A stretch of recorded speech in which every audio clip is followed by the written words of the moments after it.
আসসালামু আলাইকুম বন্ধুরা, কেমন আছেন সবাই? আশা করি সবাই অনেক ভালো আছেন। নতুন আরও একটি ভিডিওতে আমি শাহাদাত হোসাইন আপনাদেরকে স্বাগত জানাচ্ছি। ভ্রমণ গল্পের এই পর্বে আমি যাচ্ছি বাংলাদেশের একদম উত্তরের সীমান্ত ঘেঁষা শহর তেঁতুলিয়াতে। ঢাকা থেকে বিমান যোগে সৈয়দপুর হয়ে কিভাবে পৌঁছাবেন তেঁতুলিয়াতে, সেই বিষয়েই আজকে কিছু তথ্য তুলে ধরব এই ভিডিওর মাধ্যমে। বাংলাদেশের উত্তরাঞ্চলের অন্যতম পরিচিত শহর এই সৈয়দপুর।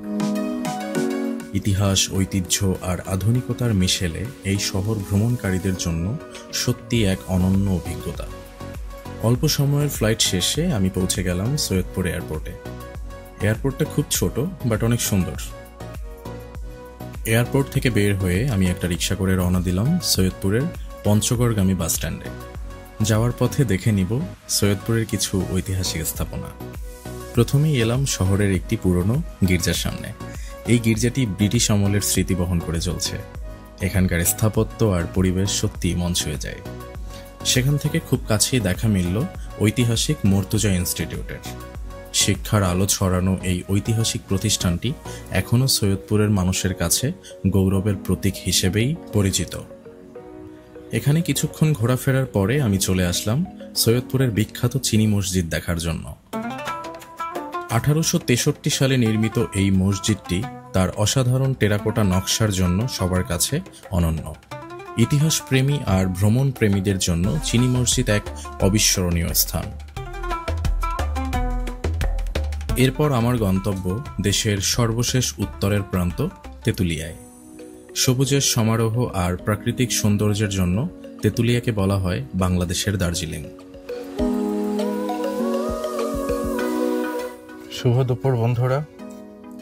আমি এখন যেই জায়গাটাতে দাঁড়িয়ে আছি, আমার পেছনে যে নদীটা দেখছেন, এই নদীটার নাম হচ্ছে মহানন্দা নদী, এবং এই নদীর ঠিক ওই পারটাই হচ্ছে ভারত। আমি যে জায়গাটাতে দাঁড়িয়ে আছি এই পর্যন্তই হচ্ছে বাংলাদেশের সীমানা, এবং এর ওপাশে যেটা আছে, যেটা আপনারা দেখতে পাচ্ছেন, ঠিক কতটুকু আমি ক্যামেরায় দেখাতে পারছি জানি না, বাট এটা হচ্ছে ভারতে। মানে আমি এখন আছি তেঁতুলিয়া ডাকবাংলো এলাকাতে, যেটাকে ডিসি পার্ক বলে সবাই চেনে আর কি। সো খুবই সুন্দর একটা জায়গা, আপনারা চাইলে এখানে ঘুরতে আসতে পারেন। পরিষ্কার আকাশ থাকলে ঠিক এই জায়গাটা থেকে দেখা যায় হিমালয়ের তৃতীয় সর্বোচ্চ শৃঙ্গ কাঞ্চনজঙ্ঘা। বাংলাদেশের ভেতরে বসে এ যেন এক অবিরল অভিজ্ঞতা। কিছুটা সময় কাটালাম মহানন্দা নদীর তীরে।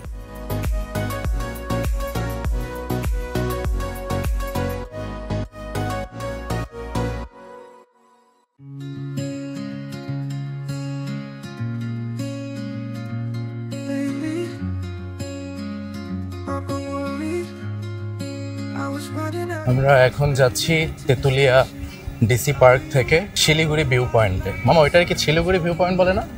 জায়গাটার নামটা একটু বলেন তো। পুরাতন বাজার। আচ্ছা, খুবই ভালো, সুন্দর এরিয়া, সুন্দর এলাকা, খুবই ভালো শান্তশিষ্ট এলাকা। যারা আসতে চান আসতে পারেন, এরকম আমার মতো ছোট একটা গাড়ি নিয়ে তারপরে ঘুরবেন। আর যাদের প্রাইভেট কার আছে, গাড়ি আছে, তাদের সাথে তার তো কোনো কথাই নাই। তারা তো আসবেন, ঘুরবেন নিজেদের গাড়ি নিয়ে নিজেদের মতো করে।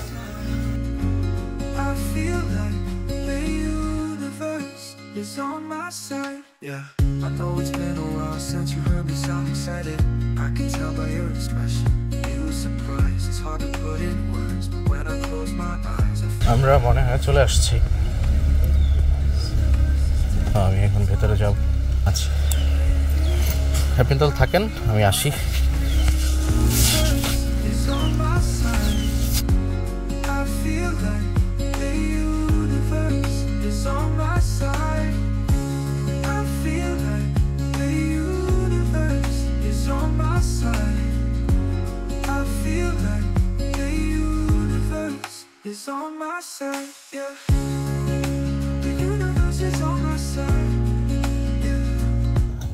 মহানন্দা নদীর তীর থেকে বলছি, প্রচুর গরম আজকে এদিকে। ওইদিকে সোজা, মানে আমাদের দেশের একটা ব্রিজ নেই। মহানন্দা নদীর তীরে পর্যটকদের জন্য সুন্দর রাস্তার মতো করে দেওয়া হয়েছে। সত্যি খুবই অসাধারণ। নদীর ওই পারে যে অংশটা দেখতে পাচ্ছেন এটা ভারতের অংশ, আমি দাঁড়িয়ে আছি বাংলাদেশের অংশে। এই ভিউ পয়েন্ট থেকে দেখা যায় মহানন্দা নদীর ওপারে ভারতের অংশে নির্মিত একটি ব্রিজ। সীমান্তের দুই প্রান্তের এই দৃশ্য সত্যিই মনোমুগ্ধকর। আমাদের ঘোরাফেরা এই দিকটায় মোটামুটি শেষ। এখন আমরা চলে যাচ্ছি হোটেলে, মানে আমার আগে থেকেই বুকিং করা ছিল। তো এখন যাই, একটু ফ্রেশ হই। চলে আসলাম আমার হোটেলে, ইকো মহানন্দ কটেজ। সো এখন ভেতরে যাচ্ছি, দেখি কোথায় কি, পরে আপনাদেরকে রুম দেখাবো।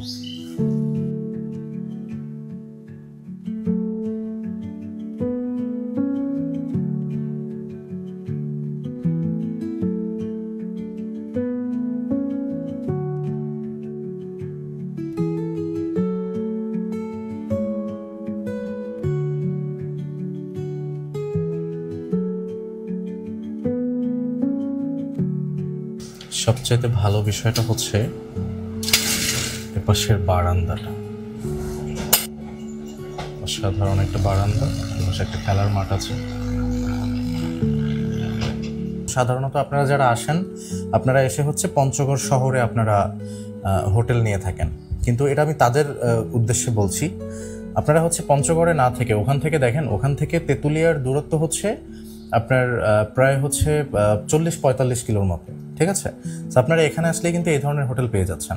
তো এখন বিষয়টা হচ্ছে, যারা আপনারা কাপল আসেন বা যারা সাথে 2জন বা 3জন করে আসেন, আপনারা চাইলে এই রুমটা আপনারাও ব্যবহার করতে পারবেন, এই ধরনের একটা রুম। আর আমি ওনাদেরকে টোটাল পেমেন্ট করেছি 2500 টাকা এই রুমটার জন্য। তো আমার জন্য এটা খুবই ভালো। কথাগুলো এই কারণে বলছি যে আপনারা যারা আসতে চান আপনারা আসতে পারেন, এবং একদম নির্দ্বিধায় আপনাদের এখানে খুব সুন্দর হোটেল আছে থাকার জন্য। শুধু এটা না, আরও অনেকগুলো আছে, কিন্তু আমি পার্সোনালি অনলাইন থেকে আগে থেকেই বুকিং করে রেখেছিলাম। আমার এটা খুবই ভালো লেগেছে সব দিক থেকে। আমি আগে থেকে এই কারণে বুকিং করে রেখেছি, এসে জাস্ট এখানে উঠে গিয়েছি। ওনাদের সার্ভিসও খুবই ভালো, সবাই অনেক আন্তরিক। আপনাদের সবাইকে ধন্যবাদ আমার সাথে সময় দেওয়ার জন্য। সো ভালো থাকবেন, আবার দেখা হবে।